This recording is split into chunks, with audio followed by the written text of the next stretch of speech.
meeting. It's our November meeting. It got moved back a week to November 30th because of the holiday. Just wanted to say welcome to everyone. Welcome to our guests. I'm JD Martz. I'm the vice chair.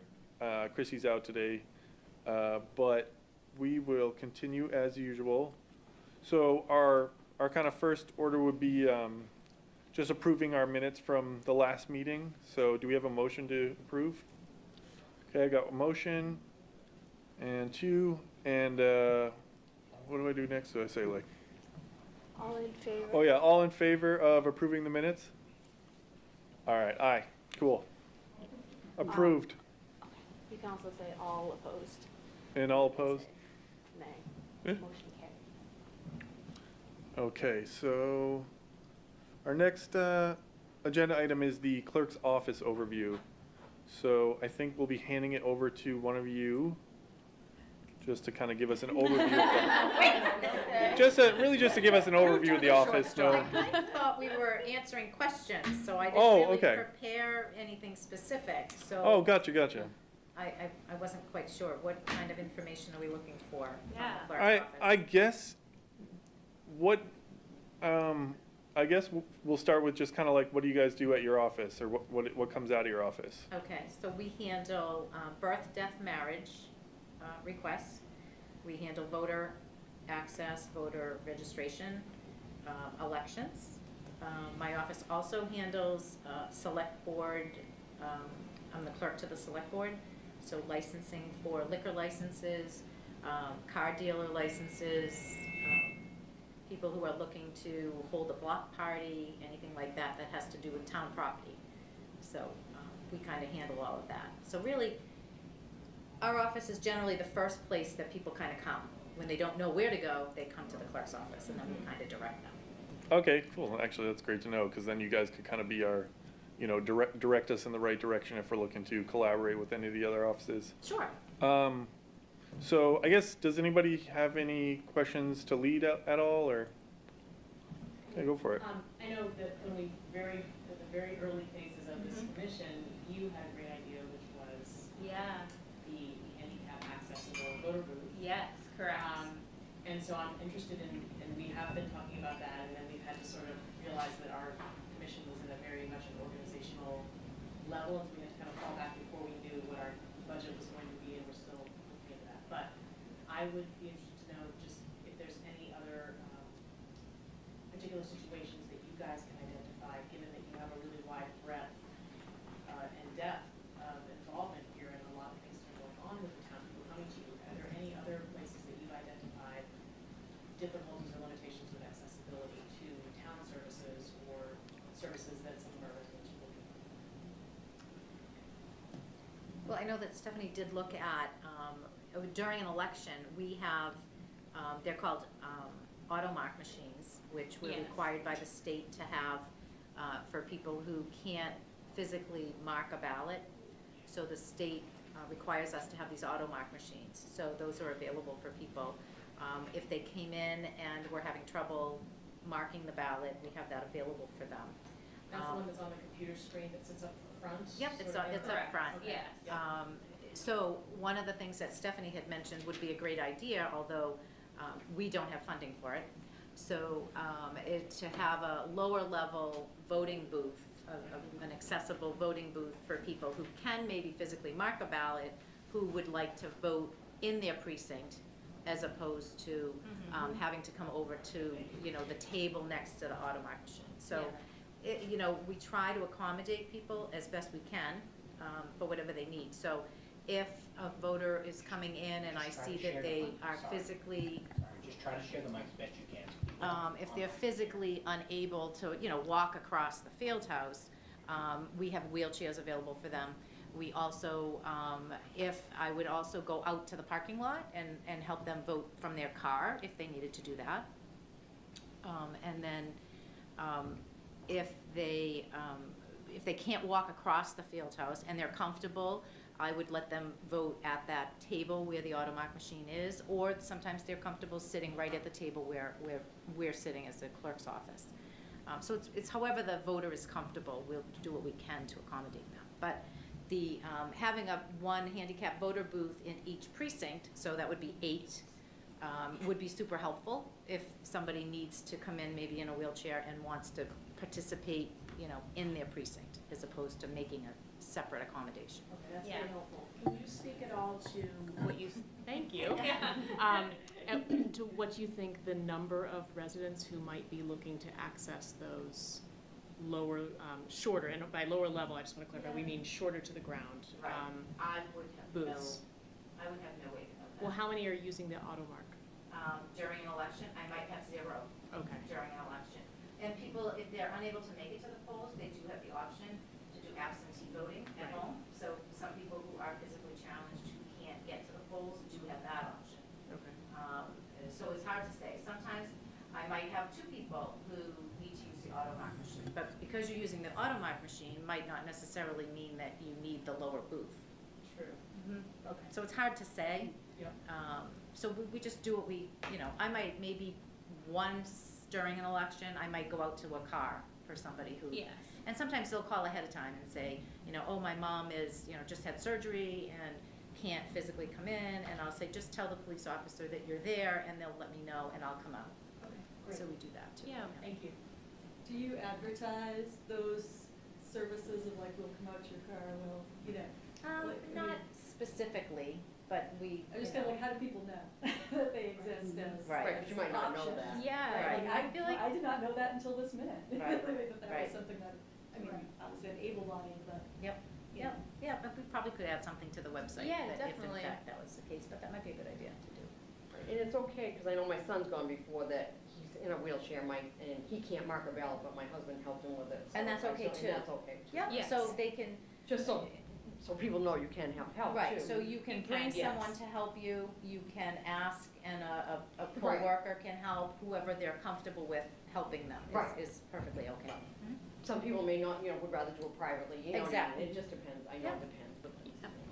Yeah, I actually had my wife help me, but as far as people calling, you said people called to let you know that they were gonna have you come out to the car. Is that just the clerk's office number, or is there like a number for that? Yeah, that would just be the clerk's office. Okay, so that would be like the number we would put for like accessible accommodations, just in case they wanted to request to come out to Sure. the car. Okay. Is that too something that, maybe just a little message could be added to the robocall, because we always get a robocall about voting? And there could be just a little message at the end, if you need help, voting for accessible reasons or something, please call this number Oh, or okay. whatnot. Or I can- yeah, That's a good idea. at the table, and then that way everybody would get the message throughout town. That'd be another way to Sure. speak to your point of how do we communicate Yeah, I think this. that's a great. Yeah, I like that idea. I was also It'd just be thinking nice to mix it up a little. It'd be a great My robot. social media post, like, have trouble voting, or. have Oh, yeah. challenge Yeah, voting. absolutely. Yeah, like, here's what you can do. Yeah, sure. Thank you. Any other questions from you guys at all, or? So we talked about voting. I don't know if we could see any other like kind of crossover points between us and the clerk's office right now. I know we've expressed some interest in doing some events, like more public events, but I don't know if that would be more with your office or more like with the venue that we would be maybe working with, like the library or something like that. Say we were running an event through the high school or the library, would there be some kind of connection point with you guys as far as, I don't know, getting the information out or anything like that, or?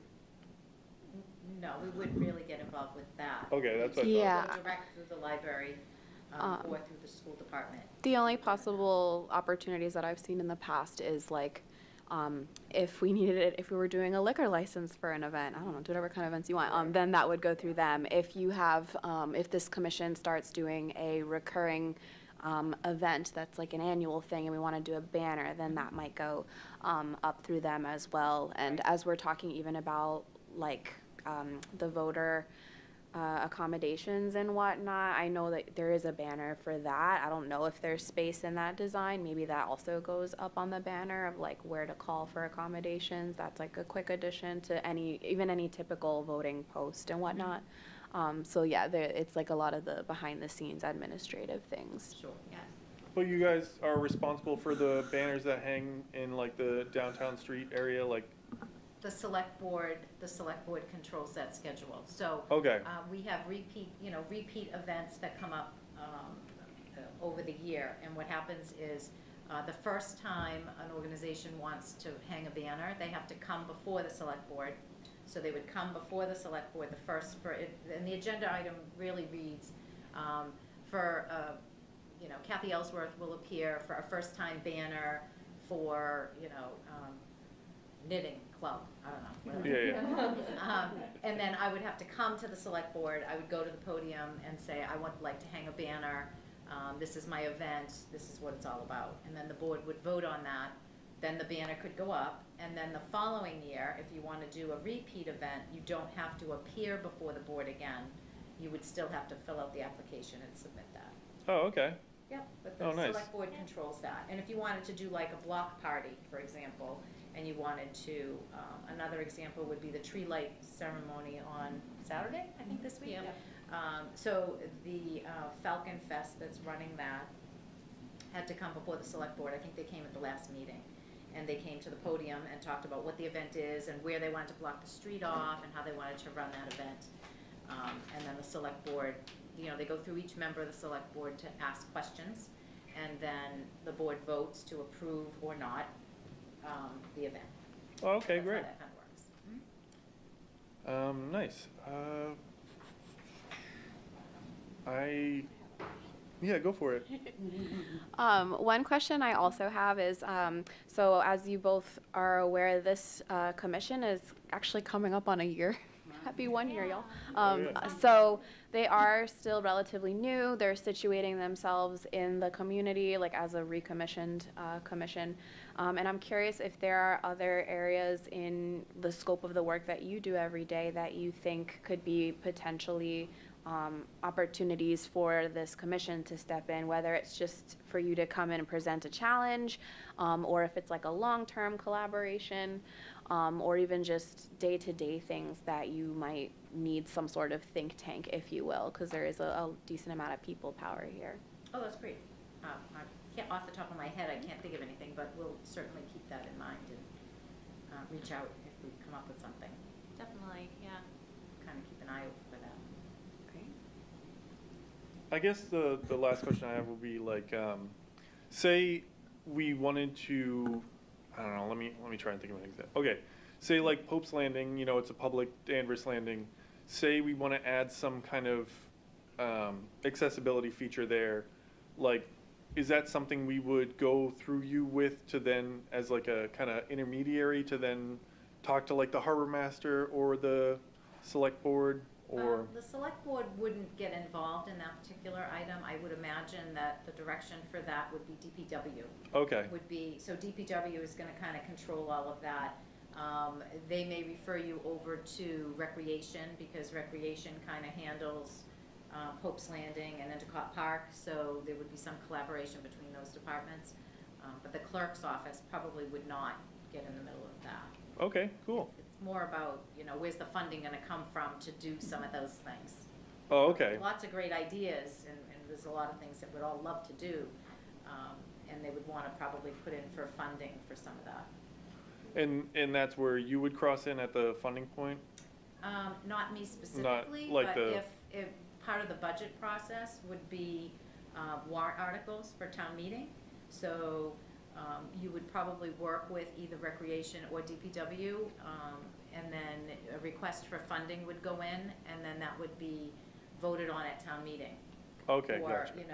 approval for, like, they wanted to put at one point a skating rink in at Endicott Park. Oh, wow. So they might have said, okay, a warrant article to appropriate $5,000 to build a skating rink. I don't remember how much it was, but $5,000 to build a skating pond or little rink for people to skate. And then town meeting would vote on that, and if it gets voted, then the next fiscal year that money becomes available, and then they do the project. And just out of curiosity, I don't know if you have the answer to this, but how much of that legwork to find out how much it would cost was on the person proposing the project versus like the DPW? I think you would probably work in coordination with them. Okay, you know, I think DPW and Recreation has some great resources. Some of those things they would have to put out to bid maybe. I'm not quite sure of that whole process, but, you know, they might put it out to bid and say, we need to build, you know, a platform area at Pope's Landing, you know, and then put it out to bid, and then companies would submit what they could do it for. Okay, great. I just wanted to add that like we're gonna have DPW reps coming in as well, so we can talk through some of these great. things. Yeah, but I also I think they could answer that question. but I do want to elevate, which I think Kathy demonstrated, that she's like a wealth of knowledge about process. So she's even someone I ask Yep. very random questions. So I want to name that too. Like Kathy's a good go-to of just like what are the rules. So I appreciate you for that, because I'm like, you know your stuff. That's been really helpful to me.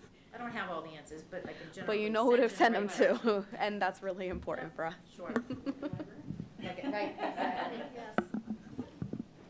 All right, well, I guess unless anybody else had any more questions, I think that was kind of a nice little introduction with all of you, and I think we've got some things we might be coming to you with in the near future. So just keep an eye out for us, but thank you, thanks for coming by. Yeah, anytime. Do you mind if we head back to No. work? All right, thank you, everyone. Jasmine, if there are any other questions, certainly let me know. Absolutely. Okay, Yeah. I will. Thank you. Thanks. All right, thank you. I heard from him. So, with regards to our next agenda item for the senior center overview, I did hear from Pam that she had a last minute conflict and is unable to attend. Okay, So we can move on. so we are moving on. That was clerk's office overview, senior center, and now we are on the library accessibility grant. I know, I'll move closer over where I can move closer to the mic. Oh, yeah, yeah. So here. Hi, so I'm Noelle. I'm the director of the library. I'm like, who am I? That's Hi, okay. Noelle. And Jillian Parsons over there is our community outreach librarian as well. She came by too. Come on over. Come on over. Yes, so my little short story that I'll tell is I have a friend who's director of the library in Rockport, and her mother volunteers at the New England Homes for the Deaf here in town as a interpreter, and through her mother, through my friend, she reported that some people who were at the New England Homes for the Deaf were not comfortable coming to the library because they felt like there was not any really accessible options for them. You know, they couldn't communicate well, etc. So this was immediately like dagger to the heart to me, you know, because I hate that idea that we're, you know, people who don't feel welcome at the library. So that was my impetus to apply for this LSTA grant that comes through the state. It's actually nationally funded money, and then they portion it out to the states. So the Mass Board of Library Commissioners has different categories for the grant money, and so one of the grant titles is Access for All. So I applied for that grant under that, for specifically aimed at the deaf and hard of hearing community in town, to help with some of these issues of you know, not having a welcome atmosphere for that population, which they estimate to be at anywhere to be about 20% of the population is deaf and hard of hearing. So so I applied for the grant. It's a $10,000 grant, and I got it. Yay! So yay! A lot of forums and meeting with representatives from the Massachusetts Board of Library Commissioners who are like the consultants for the grant. So they had advised me when I was putting the grant together to make it a 2-year grant. So basically what it's going to be is year 1 is sort of the technology and training year, which is now so I just got the money for year 1, so we've literally just got it. So so what we're doing right now is we're researching what technology tools that we are going to purchase to be at the library. So what will definitely be in there for sure, and then what I want to hopefully tap people in this commission, if you have recommendations, of course, like would be fantastic. And I actually met with Christy a week or so ago, 2 weeks ago, I guess, and she gave me some ideas already of places to go. But so we're going to buy the loops that you wear around your neck that like help amplify. So if you have a hearing aid, so that when people attend programs and such like that, that they'll be able to hear better. We're also going to employ so we have 3 main service desks. So we're going to much of an installation, but they're basically loops for that also will amplify for people, and have like some microphones as well for people at the desk to be able to speak into as well. And then we're also looking at purchasing some more simple things. So like, little whiteboards that, if people can't directly communicate, and they can write, we could write back and forth with. We're looking at potentially tablets. The state has some issues with anything that has internet connectivity because they want you to have filters on things, and libraries aren't really fun without filters. They don't like filters, even though filters are better now. So, but we're doing some looking into whether there's some software that we could be employing, not necessarily internet software, but like something that you could use the tablets for, also for communication methods. I was like, what is the other thing I was thinking about? I'm thinking about something else that's gone out of my head, of course, flown away. But basically those are like some technology tools like those are what we're looking at purchasing. We're going to be connecting as well with the state office for the deaf and hard of hearing to like get a consult with Jonathan O'Dell there, who I've been to many presentations, or a couple of presentations with, who's amazing as a consultant too. And then the other piece is to do training on all of this technology, and also for some American Sign Language for staff.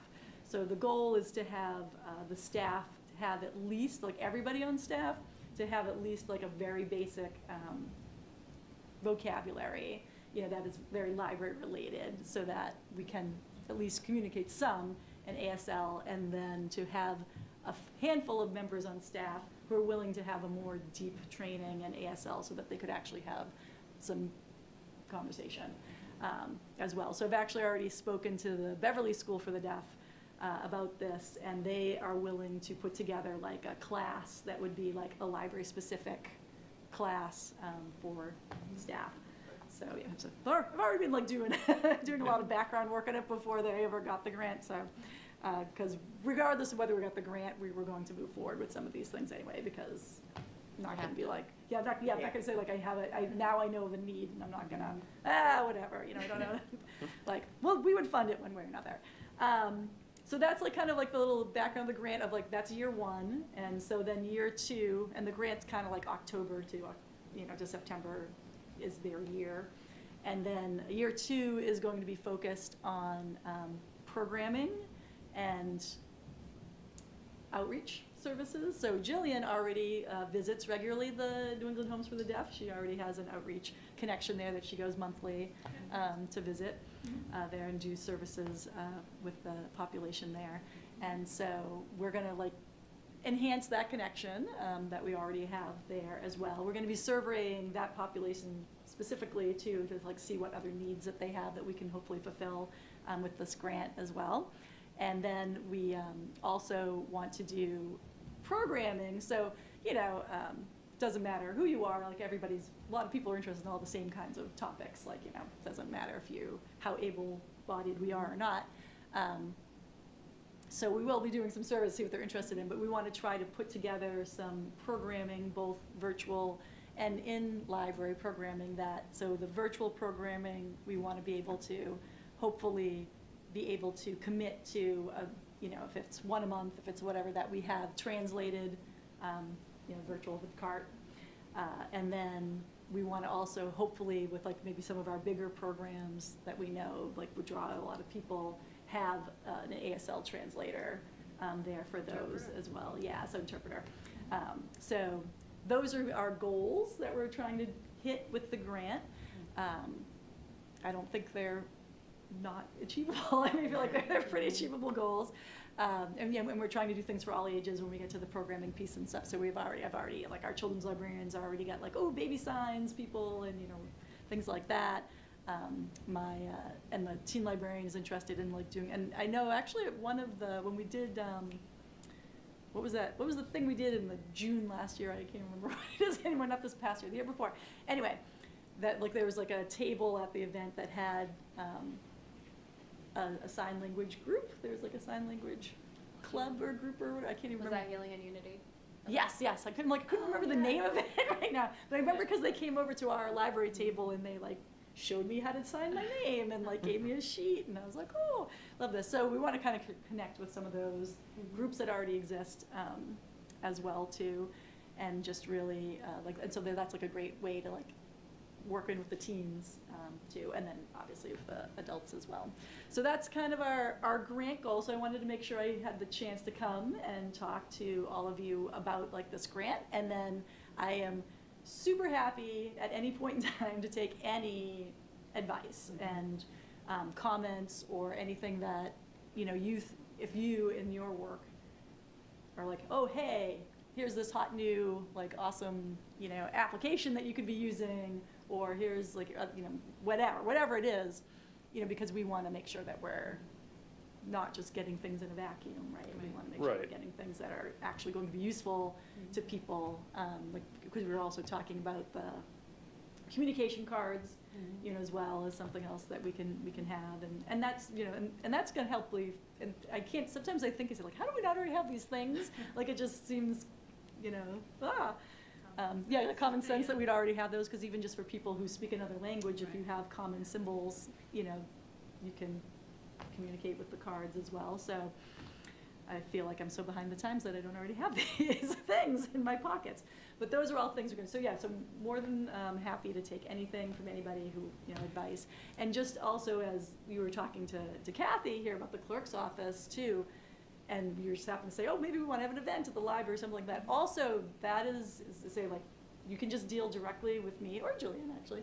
But if you do want to do things like hold meetings there, if you want to have events, that is just something very easy to set up directly with me. As you're already a town group, like you are more than welcome to already be using our spaces. Like you qualify, like you don't have to jump through any hoops really to do it. And if you're looking, and I think that would be a fantastic partnership. Like I would love to partner with this group to bring any kind of programming that you think would be of use to, you know, the town or the population, you know, to bring in like awareness, anything about awareness training, anything about any kind of, you know, resources or, you know, things like that. I mean, I'd be thrilled to have, you know, So that. I work for Northeast Arc. Ooh, And yes, we have yay. a whole assistive tech library. Yes, we had a couple of my Yeah, so staff if you like, ever meet with want you to come guys. over and see, and we also work with a very large deaf population. Ooh, great. So if you need feedback on anything, we Yes. could probably get you all different age levels. Oh, perfect, yeah, because they Um, say, like, we have the survey that I want to try to get out to some other,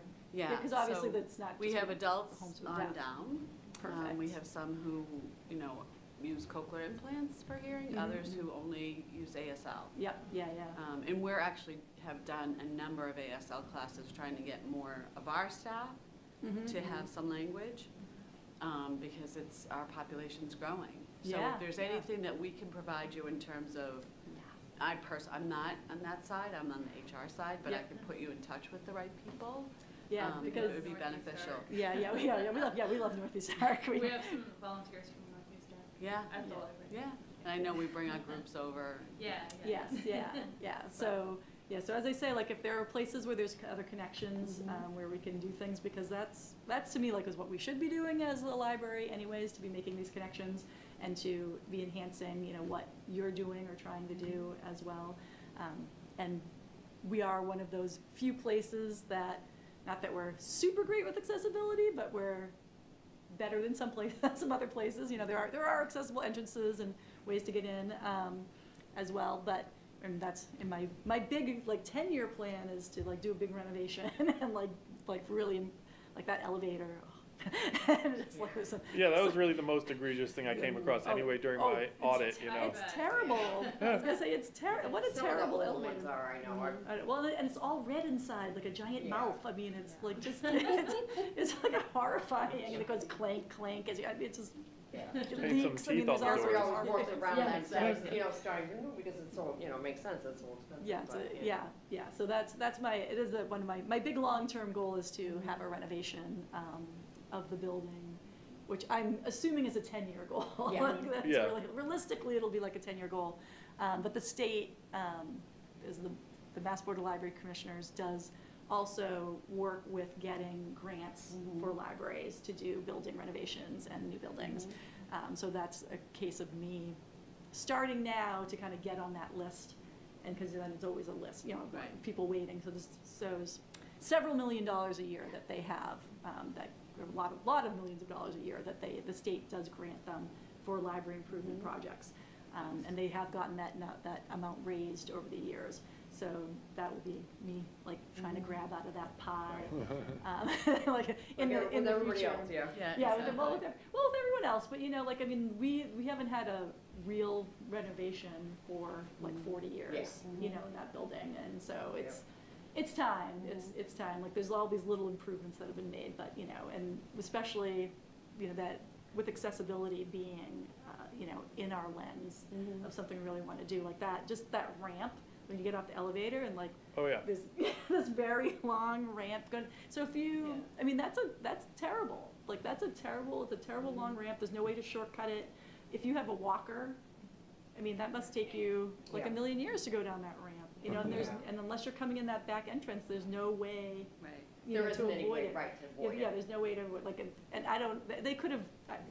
This is one of those things. Like, if I was there 40 years ago, you know. Yeah. But you know, there's ways they could have made that ramp, you know, like shorter to like include like a little elevator lift or Oh, yeah, you sure. know, Right, stuff yeah. like that, and like why they didn't.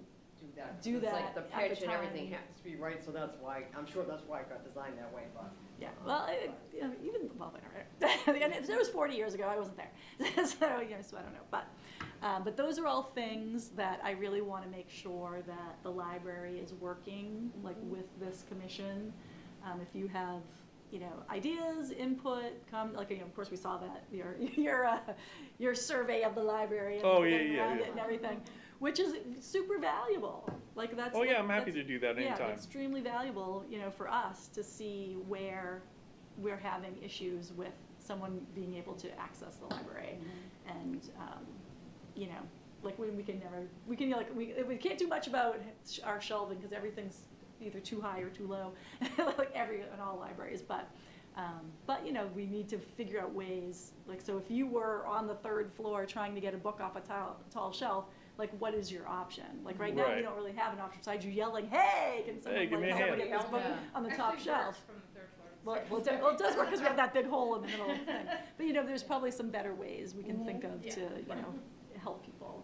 You But say? just when you get to that point of looking at the actual space, there's a company right here in Boston called Institute for Human Centered Design. Yeah, so I know about it, yes, Those yeah, guys yeah. are great. Yeah. I personally know Valerie Fletcher, who's Mhm. head of that. She's one of my heroes. Yeah. Yeah, she's but yeah, wonderful. human-centered design is, you know, where we have to be, right? Awesome. Yeah, so, Wonderful. yeah, Well, so, you yeah. really, you've got the whole, Yeah. Yeah, look, we have all the pieces. It's like, you know, Yeah. it's getting the money and the, you know, ability to do it. And so we really have to be thinking now of like, what can we do until then, right? Because you can say, oh, I have this pie in the sky idea of like, in 10 years, I'll renovate the building, it'll be perfect. But, you know, 10 years is a long time to not make things accessible as best we can well, she until had then. actually had come out and taken a look at our church and did everything from doorknobs to, you know, the elevator. Right. Which is egregious. Right, yes. But, you know, so you could even start with smaller things like Yes, that. yeah, doorknobs are on my list, They're actually. right. Yeah. Because you need those handles and not the knobs, and the Yeah. ones that are downstairs on the ground floor that are closest to the, you know, the meeting room have a key, you know, which is, Yeah. they're knob and a key, like, who thought of this? Like, this is terrible, and that's the only place in the building that's like that, too, which is, you know, I mean, there is like an accessible bathroom on that floor that is not locked, but it's still, you know, it's, like, that's like on my list. I have to like, I'm trying to find out if I can just change the knobs and get rid of the lock, or if I need to change the whole door. Like, I'm not sure which one I need to do, so that's on my list, my short list. I have a long list. The two question comments I had. Yes. Question comments, I'll call them. The first being, as you're starting to think about programming, And it sounds like right now, even with the opportunity Mara shared, like at ARC with the ASL, it seems internal. If there are opportunities to make that community-based, even if it's like a one-off, like here's your ASL 101, and that's a conversation that ends with other resources or opportunities to pursue more classes, like if it's just like a community taste to entice people to look it up. I love that idea. Just thinking about that or other potential programs that would be opportunities for this commission to start getting their name out there by coming up in collaboration and being able to promote that through this commission, I think is low-hanging fruit for this group. Just also thinking about the ways that Human Rights and Inclusion works with the library. That's like a very good relationship. The second piece was about devices. I have in my own DEI update some of the stuff around language access. Just continuing to think about in my head, like language access is the big bucket and ASL is under there with the other languages.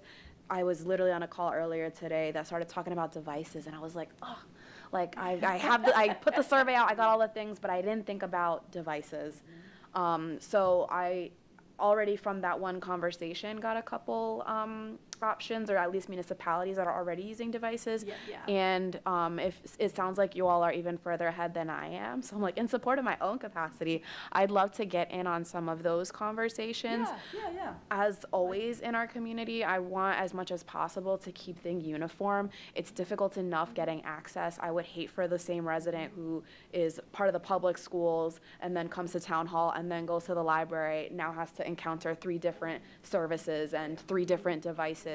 We're already experiencing tech fatigue and platform fatigue, especially when I think of some of our more senior residents who can greatly benefit from those services. I would be exhausted learning all these new things. So as much as we can kind of streamline, I also learned about a couple of new grants as well. So I'm like, let's talk tech and money. But yeah, just like putting that all together would be great, because even similarly, if we can do minimal ASL training, then there could be minimal, like, even Spanish, Spanish and Portuguese would probably be the 2. So yeah. Because we were also discussing, because there is staff turnover happens, and then she's like, well, so what do you have if you have trained staff, and then you have new people coming in who don't know ASL, and you already did all this training. So we're like, I want to make an in-house video of our whatever our top 20 words, or whatever it is that we're going to settle on that we think are the must-know words in ASL, so that when you do have somebody new come on, we'll you can say like, help, these are the things that we need you to know. And then I was actually talking with our teen librarian. We had a meeting this week, and we were talking about other ways that we can, because it's one of those, if you don't use it, you're going to lose it things, and like how we can come up with some ideas to keep fresh. Brown bag lunch. We're just saying like even if like every staff meeting we have, like we start with like a refresher, or like you make sure that you have to, if you're using those words, it's while at the desk, like you have to sign them as well as say them. Just even some things like that, just to keep it fresh. But like you had that's gonna be the challenge. Really, is like it's one thing to train people, but it's another to hold on to that knowledge.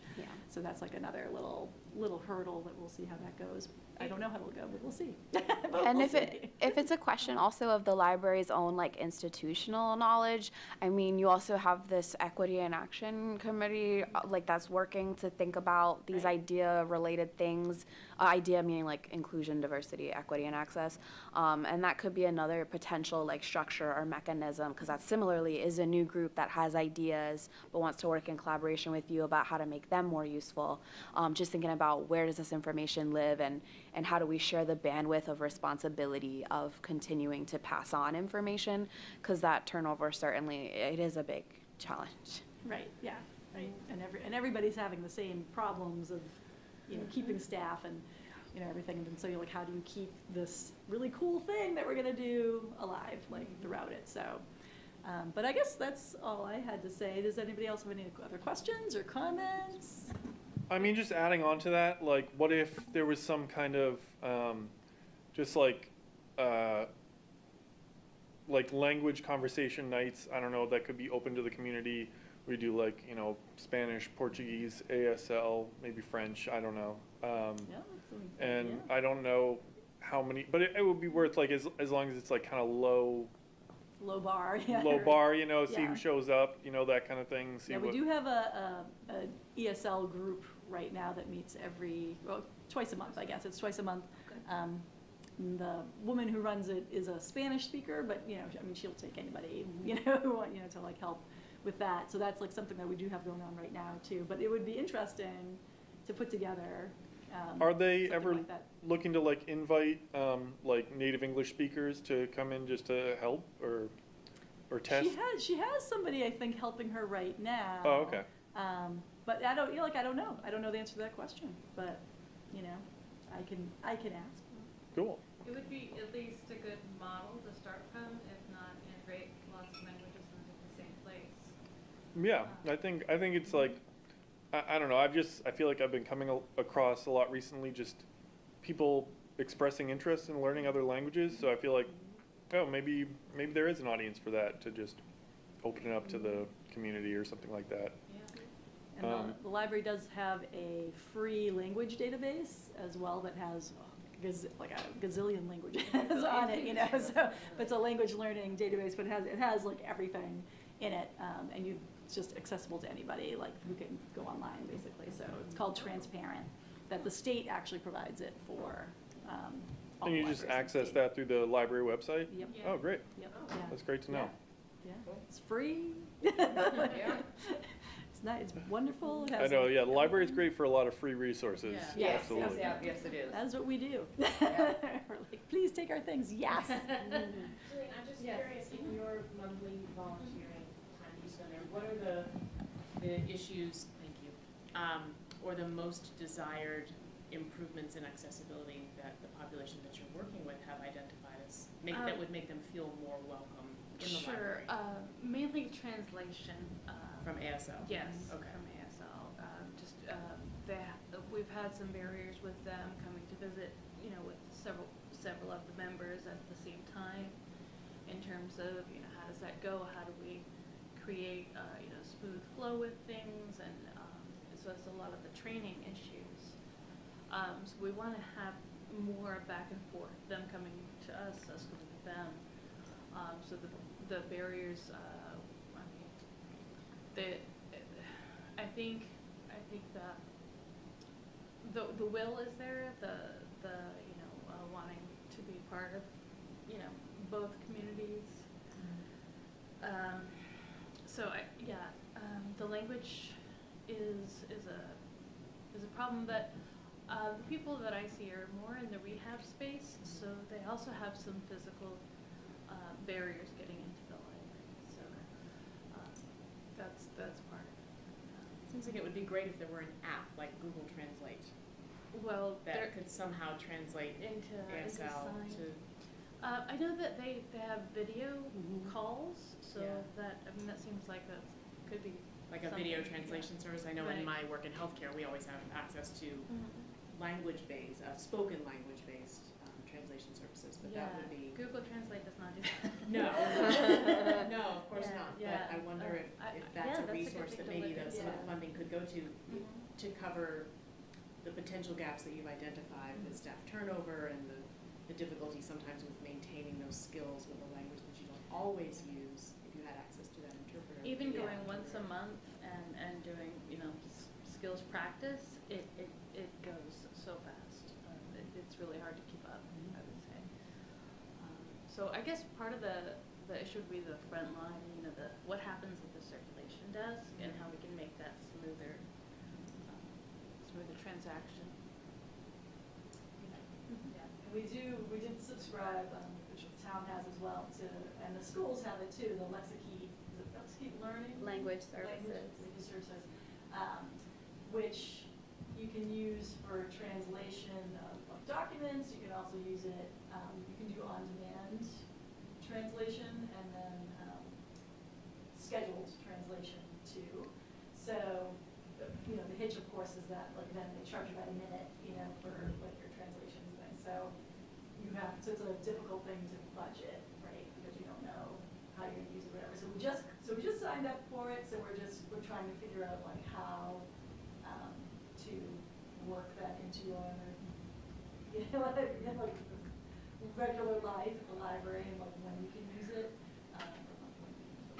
when it will be useful to use it, I guess, you know, and not like like, is it more useful to schedule something with somebody, like, oh, we know that this group is coming in, and then like, here we have this, you know, the conversation, and have something available, you know, have that on-demand service, you know, or do we, you know, do you just use it on ad hoc, you know, whenever, like, we don't have figured it all out yet, so we have to, because we want to make sure we put procedure in place so everybody knows how to use it, and say, like, we only have so much money, so you didn't want to suddenly be like, oh, we had one person and we used up all our money, now it uses this. So, yeah, so just, because we just got it, like, we're just kind of trying to meet those conversations of like how to, do you employ it usefully, and like right now, like we're definitely going to use it to do some translation to Spanish, Portuguese, and probably Haitian, Creole, of like some of our common paperworks of our brochures and things like that, so that we can disseminate those in more than just English, like more than just English that we've got right now. But yeah. One of the things you were talking about, Jasmine, is something that's been on my mind about the intersection between deaf, hard of hearing, and the senior population. I you know, just at the desk, at the circulation desk, daily basis, we have a lot of seniors who can't come into the library, and a lot of people that I see when I deliver them books, and hearing is one of the main obstacles, you know, for service. So I think that's something to keep in mind. And the people at the New England Homes for the Deaf, they're in rehab, they're seniors, so there's a lot. Obviously, you know, hearing declines over time for a lot of people, so something to keep in mind. Yeah. Absolutely. My last question kind of goes back to the events. We had been talking about this Human Library event. I don't know if you've heard anything of this. Okay, I was waiting. Several months ago, that was the one that started it. Yeah, But- yeah. And at my old library used to work at, we held a human library more than once, actually. Oh, really? Yep, yeah. So it's a very interesting event. It has a lot of moving parts to it, and usually the biggest, I don't want to say it's a barrier, it's just a challenge to it, is having enough quieter spaces to meet with the different books, human books. So like my old library, we had 4 study rooms and like a couple of other spaces that worked, and like a couple of other meeting rooms or whatever that worked, so you could have 6 or 7 people easily and let people move easily between them.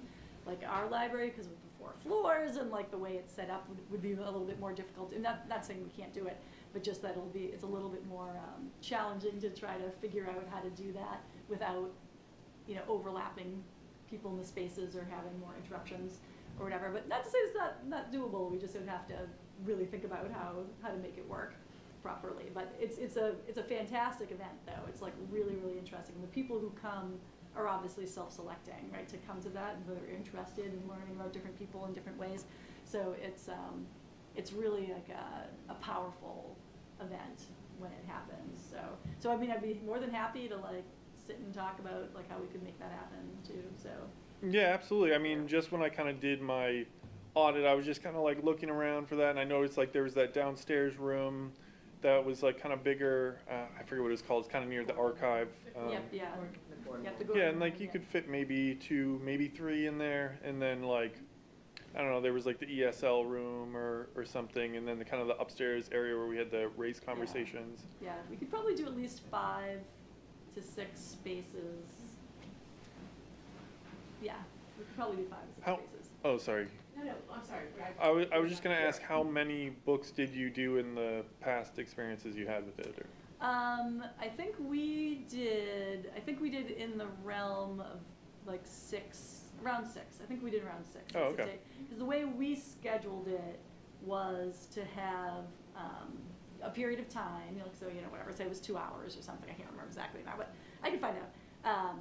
And so what we did was we had people sign up for the event, and then, so we had like, say, like 5 or 6 people would be with, you know, book number 1, and then like another 5 people are with book number 2, and you know, like whatever. So then it would be like, okay, so say the program starts at 2, so 2 o'clock, and then you have like a 15-minute window that people are spending with that book, and then it's like ding, and then you move to the Speed next. dating. Yeah, Right. sort of. And then Exactly. you're moving to the next book, so that so everybody gets time with each book. That's like a significant. It's not 15 minutes is not that long, but it can be long enough, to. Oh, absolutely. And Yeah. of course, you can always choose to be like, well, I don't want to go to the next book. I want to stay here and talk more or whatever. Like you can always choose to do that. But that was like the way we did it. So we had just little time sessions, and people moved through the books that way. And doing that, it was an hour and a half, goes by, and you've done that, which is considering the books themselves, right? Like there's. They get tired. Oh, absolutely, yeah. So they get tired too. So if you have 6 sessions of talking to a group of people each time, that's more than enough, for them to be read. What was the attendance like? I think we had something around 30 people Oh, okay. would go through. Yeah. It was it's very nice. It's a very nice event. And the only other thing, because we had a range of different types of people. And so if you have anybody who could be considered in some way controversial, depending on our society and time, then we wanted to make sure we had that person in a more easily visible space, Right. that just in case there was someone who decided to come, and they're like, oh, we know that you have a Muslim person coming, and I don't like Muslims, I'm going to come and cause a fuss on purpose. Yeah. There are people who do that. We did not have any problems at ours, but say there's always that potential. So Oh, absolutely, yeah. you have to just make sure that your books are safe. And I think when I emailed you, because Fawn's been looking into it, she's been going through the actual human library. Now, this one that you did you go through the actual human library and do what the organization I didn't get to, because I was Yeah. monitoring. Oh, okay. Because I'm so because we had, I think, 3 of us who were sort of keeping it on schedule, basically, and keeping an eye on everything. And because you're in different areas of the Right. building, so you kind of had to have some people at certain spots to make sure that everything was. Right, but I meant the actual, wherever they are, where are they? I think Denmark. Denmark. Oh, Because yeah. you said you didn't actually go through the actual human library like that website, right? Right, yeah. Yeah. Yeah, it was, as I said, lots of libraries around here have done them, Yeah. so, or in the United States do them, or have done them, so you can, if you look hard, you can find them. But yeah, they're a really great idea, but yeah, that's, but it originated, I think that was the first place that you saw it Right. came out, was in Denmark, but it's been, It might be a nice teen event. yeah, I mean, it could be an anything Yeah. event. It doesn't, I mean, and I don't think you want to limit it, to a group, really, because I think teens and adults would benefit from it, and I don't think that's a place where they don't need to not mix, Yeah, we definitely. kind of thing. The one thing I could see there, the value in that would be, we do an open event for the first one. If it is successful, to do one where the books are young and the attendees are young, something like Yeah. that for. Spin-off. Yes, a spin-off, the spin-off. Sure, yeah. I mean, I'm open to talking about any and all of these things. I think that would just be good, opportunity and press for, our high school in general and the kids there, to be able to have that option to come in, kind of open their eyes a little bit. Yeah, no, I mean, it's one of those things that, it can be very much eye-opening for people, and to be able to connect with somebody different from you that maybe you've wondered about, but, but the hardest part is actually getting the books themselves, because you have to have someone who's willing to volunteer their time and talk to multiple groups of people kind of about the same things over and over again. That can be the harder part, is finding the actual books. but yeah, when I've seen it happen, it's been great. Awesome. Yeah, I mean, they already know that I would volunteer for one of the books, Yeah. but. Sorry, Fawn, you were going to ask a question before. But. It was kind of a comment, actually. So when I was calling around to different folks who had the human libraries at their facilities, one of them mentioned they had actually all done it outside in a Oh. public way. And Oh, I yeah. thought Yeah. inclement weather could be a problem, but Right, in yeah. awnings, if you had Enough small little tables tents or or just whatever. 2 chairs under individual awnings, it could just be out by the Yeah. pavilion. Yeah, that's It offers- a it nice offers- idea. It offers visibility. Yeah. I like it. True. Much Yeah. more easy, I think, to Then if people have to wait, if they're waiting, they're not taking up space in the library, other people are Yeah. waiting. Right, That so would taking be- spaces from the library from other. That is like, yeah, really you don't say you're taking up space for other, I mean, like, well, just say like that, I mean, that is a worthwhile thing to take up space for, right? Like, so, like, don't be like, oh. Oh, we right, don't no, take but up I just space, meant you if there's know? people using the library, it could be, you know what I mean? Well, People, you know. Well, but that doesn't matter too, because then that, like, kind of like when you did the conversations about race, like, and had it, you know, Yeah. Jasmine wanted to do it in the standing room, so that there was visibility, Right. you know, you saw Right. it there, like when people were passing, and that worked in the favor of it, because some people were Yep. just around, and they were just like, okay, what's this? Oh, I'll stay, you know, whatever. Right. So I actually, fun. That's a great idea. I think that, yeah, that's like a really good idea, and I think we could also make it be, you know, perhaps there is something else as an attraction to it, like, okay, we've got the ice cream truck there, or, you know, like whatever. You know, maybe a couple other things are going, maybe it's part of another sort of event, like a bigger event, then there's also the human library there too, and that's. Yeah, and that could be the that's a great incentive for idea. the books. They get free food from the food truck. you know? Yeah. It could be activities for kids if people need to bring their children. Or True. something, yeah, too, like, yeah, we can have like some craft tables or info tables or something. And like you said, even better, that it would be much more visible to the community to see it, I'll take Right. you, what is going on there? Oh, you know what I mean, like, hey, what's going on? That it just would work in the. Right, right. And the people who want to really, so there'll be the people who are there just for the ice cream, but then there'll be the people who are there who Right. actually want to do the rest of the event too, so. But that, yeah, I like that idea. I hadn't seen it outside before, so that's like I thought that's an interesting, I like it. All right, well, it's been really great talking with you guys. I think we got to wrap it up because our meeting's coming Yeah, to a we close. But Time's thank you flying. so much for Thank coming and you. talking to us. It was Yeah, super no, absolutely, my informative. pleasure. Of course. Everything you're doing And is we'll wonderful. definitely be working with you guys. Yes, Yes, like I encourage the connection. yes. Thank you. All right, thank you. I'll let you guys Yeah, finish thank up you. and. Thank you. It's nice meeting Yeah, Have a great lovely night, evening. everybody. Take care. Okay, so that kind of just leaves us at this point with the DEI report out, or okay. You're all Take it stuck away, with me. Jasmine. Just to keep it brief, a reminder that last month, if you remember, we had our training with Heathmere on dialogue, discussion, and debate. I'm pretty sure it went well. It sounded like folks were happy with the turnout.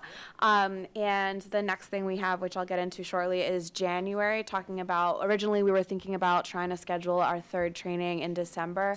I'm not trying to rush anything, so we can discuss potential January dates in a moment for a third training, which would be it's literally called Calling In, so giving us an opportunity to talk through what are things in our conversations, if they get contentious, what are things that activate us or trigger us, how do we respond, and figuring that out, what it means to call someone in if there's problematic behavior versus calling out. So just getting us accustomed to that, and maybe even I was discussing with Christy, like talking through scenarios that might look like, okay, well, what happens when this commission is out there in the world and things come up? Can we practice how we would call in our residents and think about how we might tie those interactions back to the committee or back to resources in this building?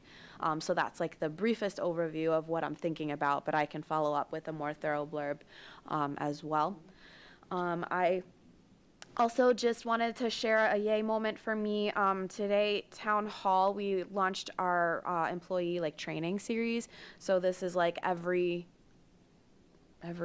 month, week. There is a variety of dates between now and in the next 8 months where different departments offer trainings, voluntary trainings for employees to come out and learn different topics particular to different departments. It's all internal, so it's like you teaching your colleagues.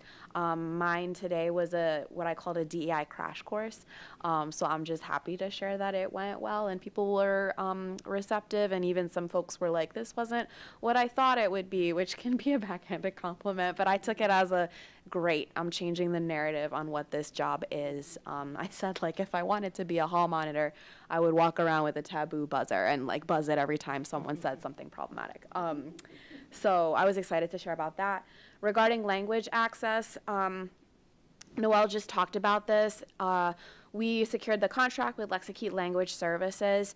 Again, this service was chosen after research of what they provide, I issued a survey in September. Happy to talk more about that if people have questions.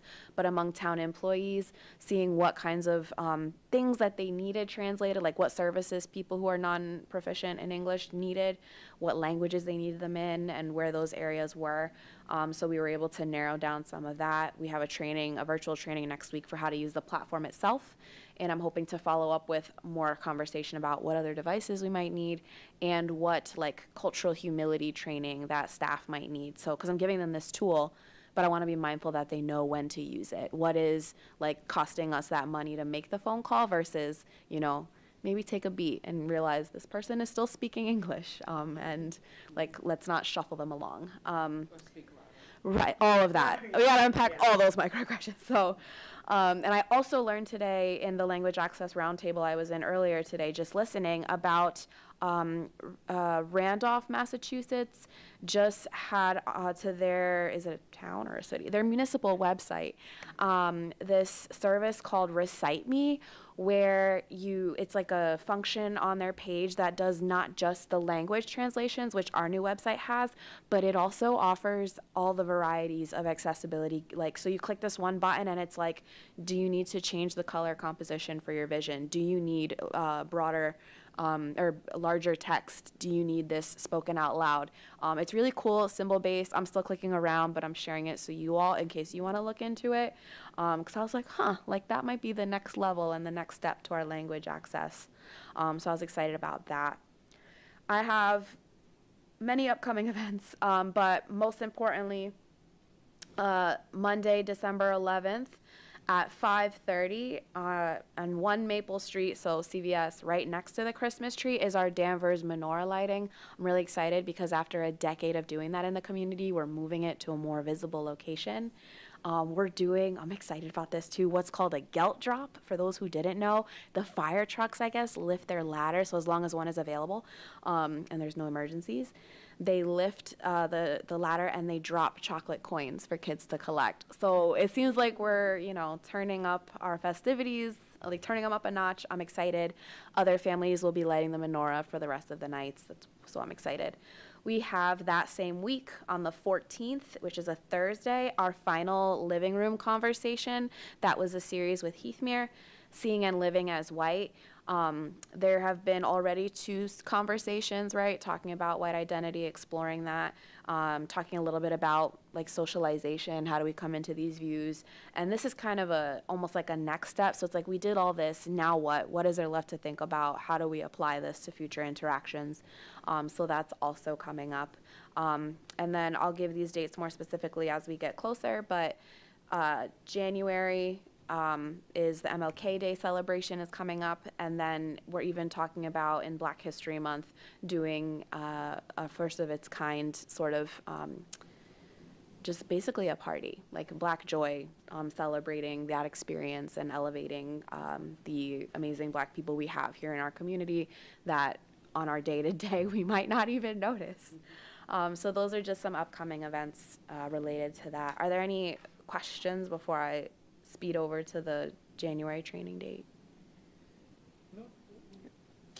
Okay, so January training date. What do we want to do? So just as a reminder for our own timeline, our next Accessibility Commission meeting is December 28th. I wanted to do like a pause to check in about even that because I know it is that kind of holiday week between for those who celebrate Christmas and New Year's. Is this on folks' radar? Are there any conflicts that might come up? It's a busy time, but I don't I foresee should any be here conflict. that Yeah. long anyway. I'm not Okay. going anywhere. Yeah, all right. So if any other things come up, again, we do have our hybrid option, and so if people do decide to go out of town, it's helpful to even let me know in advance if we are anticipating someone coming in virtually, so we can organize like the screens and whatnot. Yeah. So with that being said, our January meeting, I'm like, we're talking about 2024. Yeah. We can talk more about this in the December meeting, but our January meeting is set to be the 25th. Yeah. Just a reminder how we've done it so far. We've done one training that followed a meeting. That was one version. We've done another training in lieu of a meeting. We also can have a meeting on another day. And because these are trainings, they're not public meetings, so there is more flexibility. JD, do we need to come to consensus now, or is it okay to wait till December to do that? I think we can wait just because we don't have everyone here right Yeah. now. And then, yeah, I guess that's it. Okay, so then I guess this is more of like the FYI, a reminder of what that has looked like, and what options you have. And additionally, I can't remember what I sent just Christy versus what I sent all of you, Christy and JD, but I have other DPW folks or just other departments in the queue as well to attend our upcoming meetings similar to today. So I will let you know who those specific folks are ahead of time and to continue to just prep to come with questions for them. Awesome, thank you. Thank you so much. Yeah. Works. Are we doing 6 or 6:30 for our next meeting? We don't know yet. 6, I think. It'll still be 6. Yeah. Did we used to do 6:30 or am I crazy? I don't know that You you're just had a crazy, different it's meeting in just- mind. I wouldn't call you crazy. Yeah, I'm like, oh, crazy. It's But always been 6, but. it's always been 6. It's always been 6 to 7. Yeah. Okay. And I also just wanted to shout out Peggy Coyne for her offerings, for chiming in at the different points throughout the meeting and giving us some good insight and connections for the library. Thank you. Just come and listen and see all the exciting things that are happening. Yeah. Thank you. Thanks, Jess. New business. Okay, so as far as new business, does anyone have anything they want to throw out there? I don't have anything myself right now, so I guess we can just adjourn the meeting if anyone has a motion to adjourn. Can I, it's not. Oh, sorry. No, that's no problem at all, but it's not really new business. I just wanted to remind everyone that the dates for the human library programming that Jasmine sent out are coming out. Some of them are starting next week. I signed up. I did too, and Yeah. I'm really excited to see what it's all Yeah, me about. I'm too. hoping it'll add to our ability to plan for Yeah. having this in our town. Yeah. But it's not really new business, but thank you for letting me Those- interject it here. Were those the ones that were all like 8 a.m., like Yeah, it's early like ones? It tells you like Pacific time. I think there's Eastern sort of time. a little Oh, bit that's right. Yeah, I know, inconvenient I know. over here. It's like 10 a.m. Okay. Eastern time. There were Yeah. 3 offered. 'Cause, yeah, I would like to go. Those are just tough times for me to make just because of how my morning routine goes. But Yeah. Agreed. Okay, Tough well, Yeah. in that case, do we have a motion to adjourn? Motion, all in favor? Say aye. Anyone Aye. opposed? All right, meeting adjourned. Thank you. Thank you. Thank you very much.